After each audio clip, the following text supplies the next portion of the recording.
The thing that has worked for me is to remember the hard times.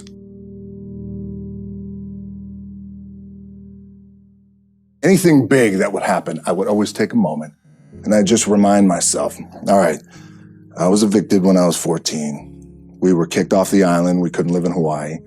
Had no place to live. A lot of shit happened. Then when I moved to Nashville, I was arrested multiple times by the time I was 16 years old. I'm fortunate enough to be on top, but anytime you reach the top, you always want to make sure that you have the desire to raise the bar and take the brass ring to places it's never been. That's the key with being on top. Just because it's never been done doesn't mean it can't be done. And in terms of competition, great question. Everyone's my competition, but a fundamental key that I've learned over the years is, and I'll share it with you, my number one competition is me. It's always you versus you. You got to be the one to get up every morning, be disciplined, put in the consistent daily hard work, because that gains success. No coach, no trainer, no mentor, no boss can do it. You versus you.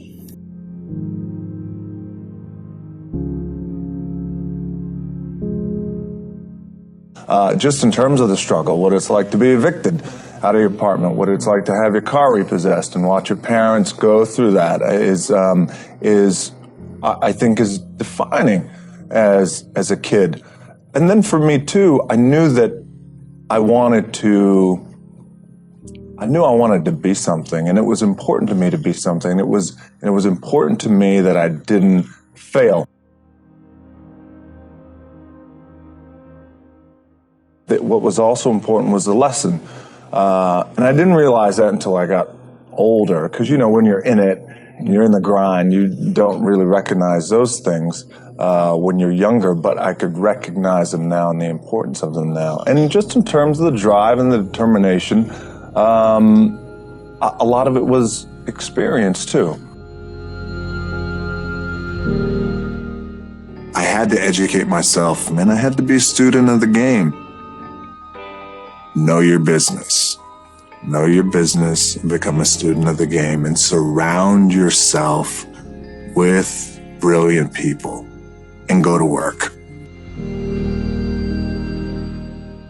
My dad, in his pickup truck, came down 4 o'clock in the morning, picked me up in Miami from Tampa. We lived in a little shitty apartment in Tampa. He drove down in his little pickup truck to Miami to get me when I was cut from the CFL.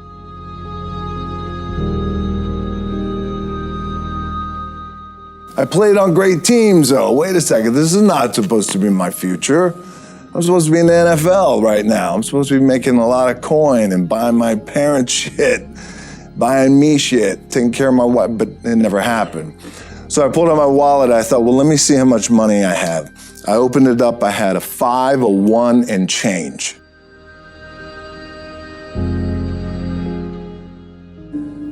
I've learned the power that we have to make other people happy and content in a relationship.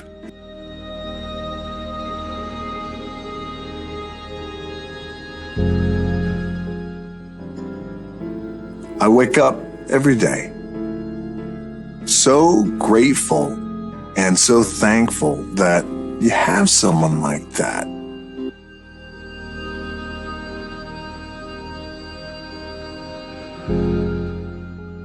The examples that were set for me from my parents, we struggled a lot. There was a lot of struggling going on. My dad was very successful in his own right. He was a professional wrestler, so he was a local star at that time before the business of professional wrestling became global, if you will. But there was a lot of struggle, and watching them struggle and watching them pull through it. And having that example, and also not only in addition to that example, I think consistently being told that whatever it is that you want to do, you've got to get after it. You got to get after it. There's no substitute for hard work. Hard work always pays.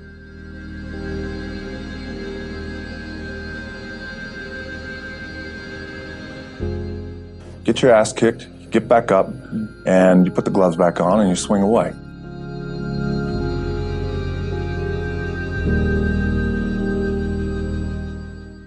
I went out and I played football for Jody Swick, and he was our head football coach. And he became a father figure to me and a mentor.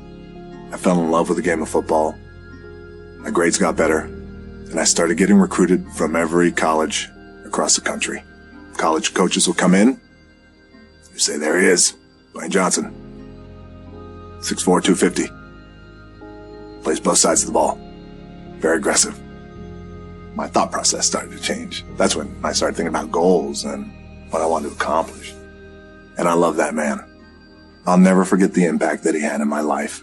And the reminder and my takeaway from that amazing relationship that I had was the empathy that he had for a punk kid who treated him so rudely and disrespectfully.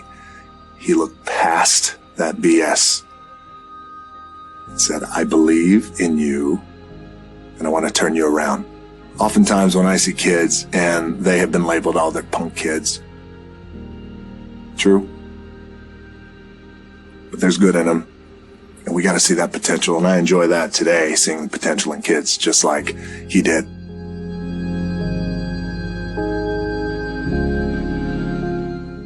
Played for University of Miami. Played with great teams.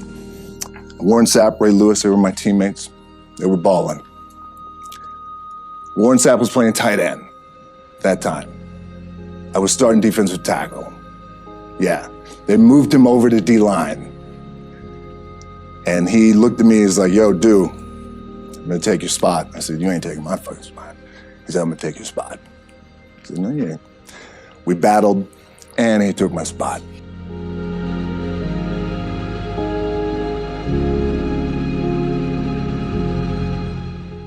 Now you can imagine how that with me, because there goes my opportunity.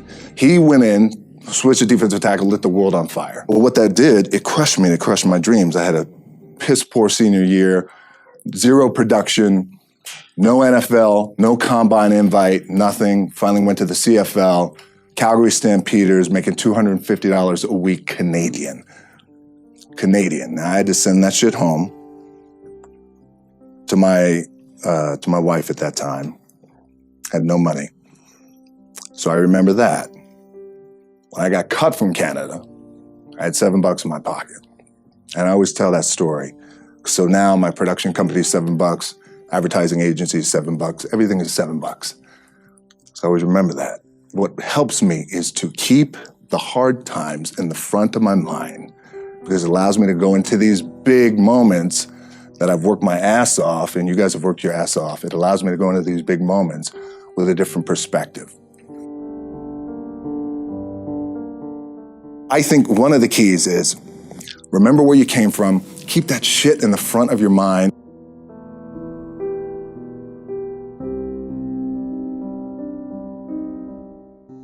Getting up at 4 o'clock in the morning every day before anybody else and grounding my thought process is in the no one will outwork me.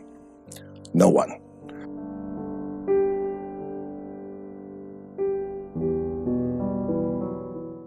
"20,000 fans started chanting Rocky sucks." It was a sobering moment, and that was the beginning of the end of my initial run in the WWE. A few weeks later, I tore a tendon in my knee, and I was out for the rest of the summer. And I came to the realization before I went back that it wasn't me, personally, that they didn't like. It was that I wasn't being me. I wasn't being real. Wasn't being authentic. Who is this guy in wrestling who's smiling when he's getting beat? A few weeks later, I got a call from the WWE, and I spoke to Vince McMahon. He said, when you come back, we could continue to shove you down people's throats, or we could turn you heel because they want to boo you anyway. I said, I think it's a great idea. And I said, before we get off the phone, I have one request. I said, when I come back and we go live, I just need 2 minutes live. Me talking to the audience live. 2 minutes is all I'm asking. He said, okay, you got it.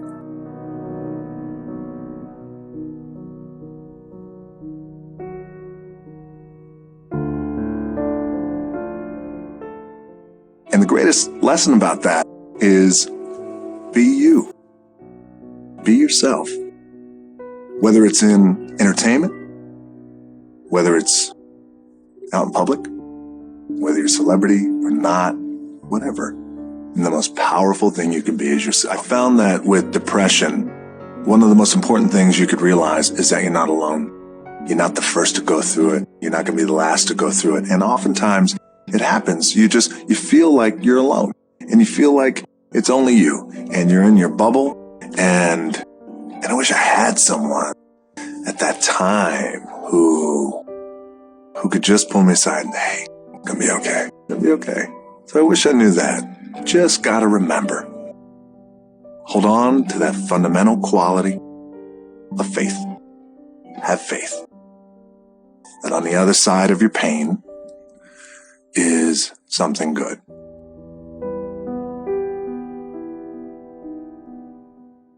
You can be anything you want. You can accomplish anything you want.